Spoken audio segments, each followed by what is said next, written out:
like people were saying all of these different things, but it's almost like that was a very, very dangerous fight to take on in a short period of time after coming off a 2-year layoff. It just was. That's just the facts. Did I think Deontay could catch Joe Parker slipping, making him reach it, then making him pay? Absolutely, I did. But Andy and Joe, they had a very, very good methodical game plan. They did just enough. They didn't take high risk chances. They respected Deontay for who he is, and he's somebody with a big punch.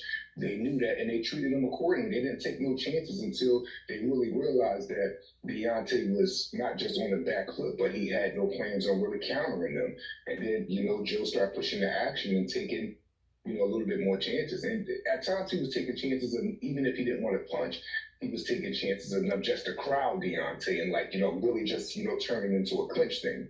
So hats off to Joseph Parker, man. Like really hats off to him. He's back in the mix. He got the biggest one of his career, in my opinion. And like I said, we just couldn't pull the trigger. Those are the words of Malik Scott, and these are one of his first responses, okay? His first words concerning the fight. He also had this to say. He said, bad day at the office. Joseph Parker, Andy Lee, hats out to them. We had an awful night. There's a few things that we could have done more of. He could have done right. He came out of his base a lot. His chin came up a few times. The jab, it wasn't feeling blank spaces.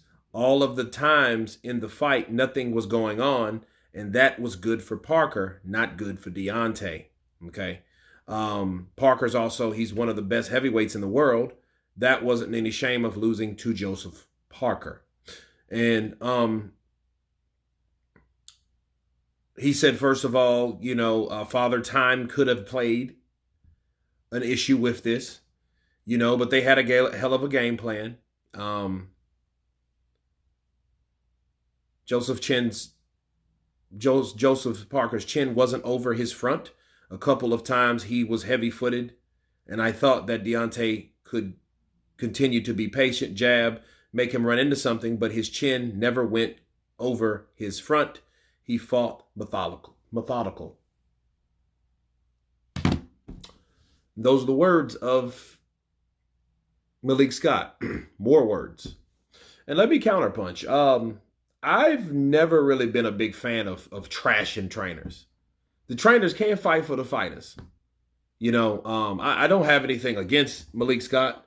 I'm not going to begin to now. However, to be fair, I don't know what he instructed Wilder to do in between rounds. That's the only thing that I could go on what he was telling Wilder in between rounds. That's why I didn't give him a lot of stick when he fought Tyson Fury. The Helenius fight didn't even count because there's nothing to instruct, because there was no instruction in between rounds because it only lasted one round.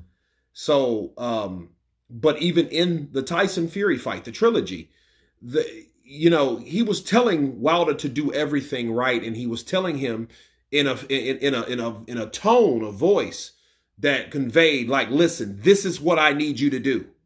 Instead of, hey, man, I think beautiful. I think you're doing great. Do it. No, because it wasn't time for that. So if you're true to your fighter, if you're true to the person that you're telling to instructing to do in a certain voice and tone of urgency, that's what you have to respect. Because at that point, you can't say what the trainer ain't telling the fighter just ain't doing what the fighter's supposed to be doing. Now, do I think Father Time? I don't know. There's no way of knowing that Wilder's over the hill yet. I don't think that's the issue anyway. I don't, because, for one, he fought one time in 2020 and fought one time in 2021. Okay? And there's no other year from 2020 that he's fought twice in a year. So it could still be ruled or chopped up as one of the main reasons, okay, the bottleneck reason of him having a piss poor performance like this. Maybe he needs to get in the ring more. So if he needs to push Shelly Finkel to get him a fight with fighters That's what he needs to do because that's exactly what, he pays him for. Okay? So there you go. He needs to fight more. And then at that point, we'll see, okay, well, no, he looks like trash because not only did Parker beat him, he also can't beat this guy that he's supposed to beat, that's way under the skill set of Joseph Parker himself. Okay, so, that's the only way. Time will tell us if Deontay Wilder is back or not, because, again, I'm not going to trash Malik Scott because I don't have any evidence of Malik Scott not telling him to do the right things, because based on what he said, he's like a lot of things he could have done more, so I think, being a coach, I think is driving home the urgency of getting something done that you want your fighter to do. And if he's not doing it, you're telling him to do it, like his life or career depended on it. And in this case, it pretty much is his career because it affected his career. This loss affected his career because the fight that he signed to fight was a fight that he kept talking about and he couldn't get his mind off of. Okay. And that was Anthony Joshua, of course. But no, Malik Scott, no, I'm not going to burn him at the stake.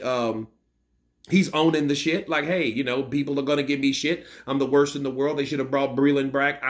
Bring Breland back. I expect that. You know what I mean? He's not pissed off. He's not all defensive and deflecting and all that stuff, which is good. Because that's exactly what's coming at him. Criticism. Okay? That's what's coming at him right now. And if it's warranted or not, I don't know.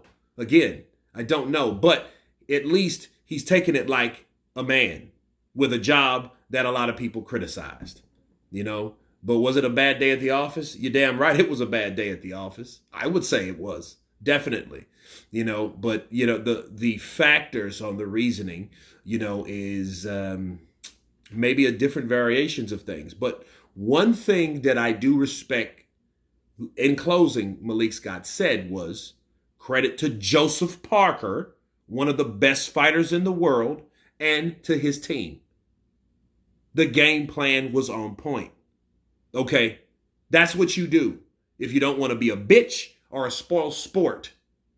That's how you handle it the way Malik Scott did. But you guys tell me what you think of Malik Scott's first words since the loss of Deontay Wilder to the hands of Joseph Parker. Of course, please subscribe. And you guys been counterpunching.